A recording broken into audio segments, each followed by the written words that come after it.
মুন্সিগঞ্জ জেলা জুড়েই চলছে অবৈধ অটোরিকশা ও ব্যাটারি চালিত যানবাহনের দাপট।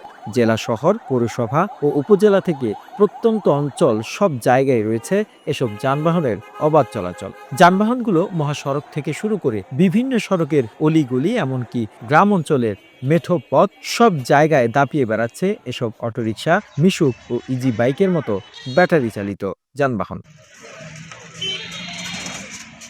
যার ফলে শহরে কিংবা উপজেলা সড়কগুলোতে যেন যানজট নিত্যদিনের সঙ্গী হয়ে গিয়েছে। এ অঞ্চলের মানুষেরা কোনো রকমের প্রশিক্ষণ ও ড্রাইভিং লাইসেন্স ছাড়াই এসব যানবাহন নিয়ে রাস্তায় নেমে পড়ছে অল্প বয়স সহ বিভিন্ন বয়সের চালকেরা। ফলে ট্রাফিক আইন না জানায় ও না মানায় এসব যানবাহনে অহরহ ঘটছে নানান দুর্ঘটনা। প্রাণহানি সহ গুরুতর আহত হয়ে কোনো রকমে প্রাণ নিয়ে বেঁচে আছেন অনেকেই।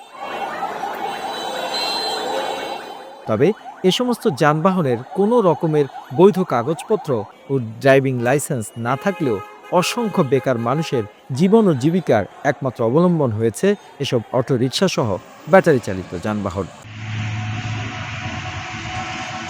The news Bangladesh, desk report.